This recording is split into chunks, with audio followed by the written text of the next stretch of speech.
uNkulunkulu akulonde ubusise uphile uphumelele kama kupastor in charge. Inamba yami isebenze kusongo 9 ekseni uma uyimember ye-channel kuphela. Kusongo 9 ekseni la ku5 ntambama kuphela.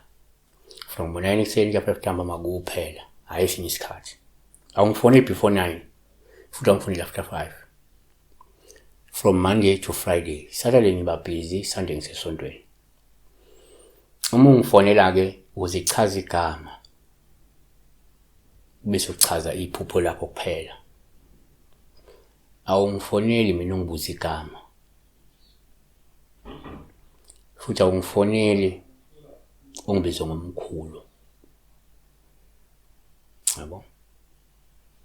Uma ufona uyabingelela uchaza igama, uchaza inkinga yakho kuphela. Ntoshi Nogwethe uthi icela ukuza mnandi phupheni ndibona abantu bathwele inkuni. Wabuya futhi uNtoshi Gwethe wathi icela ukuza gogo ndiphupha ndibona abantu bethwele inkuni selibuya kabili iphupho. I don't appreciate approach yakhe yokuthi ebuze kumavideo onke because angiphendula umuntu ngoba ubuze ka20. Ngiphendula umuntu ngoba nginesikhathi bese ngimphendula phela. Noma uza ka25 if anginazo isikhathi anginazo isikhathi. Mhlawumbe ngibhizi, mhlawumbe ngiyagula, mhlawumbe yabo. Angeke ngikwazi ukuphendula ukuthi ubuze wona ka20 yabo. So please. 1 inkuni woods, I guess let me say woods. So when you dream of seeing people carrying woods, on their heads or wheelbarrow, whatever, similar.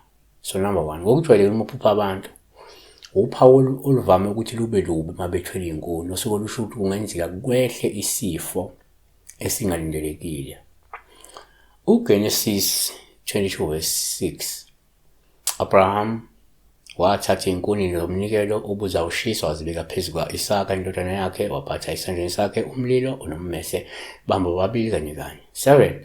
Isaka wathi-ke ku-Abraham uyise baba, wathi-ke yena-ke ngilapha ndodana yami. Wasethi-ke bheka nanku umlilo ney'nkuni, kepha iyiphi imvana yomnikelo eza kushiswa na? Remember la kwakuzonqunywa yena u-Isaka. 2. Kuyenzeka uma uphupha abantu kube uphawu olubi uma bethwele inkuni, osolusho ukuthi kungenzeka kunenkulumo ikakhulukazi engalindelekile engahlukelandele noma kunezinkulumo ezingalindelekile ezingase zikulandele. Yabo. So uma ukuthi khona udaba oluthile mhlawumbe olufufusayo lokuthintayo ungababona abantu bethwele inkuni. Kanti Izaga 26:20 ngokuphela kweinkuni umlilo uyacimeka. Nalapho kungekho abancethezi kuyaphela uqabana. So zinkuni. 3. Kwesinye isikhathi uma uphupha abantu kuyaba uphawu olungelubi uma bethwele inkuni.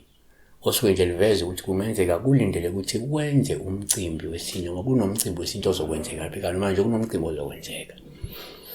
4. Futhi kuma uphupha abantu. Number 4. Kuyaba uphawu olungelubi uma bethwele lezo nkuni. Ngoba lokho kusengabuye kuveze ukuthi kungenzeka uzokuba nezinsiza ezifanele futhi ezanele ezizokwenza ngcono isimo sakho. Kanti uIsaiah 44:15 bese kuba ngokomuntu ukuba abasizinkuni o izinkuni abasengazo athathe kuzo othe aphembe enze isinkwa. Siyabonga ke besibheka la uphupha abantu bethwele inkuni bephethe inkuni beqhubha inkuni. Stay blessed.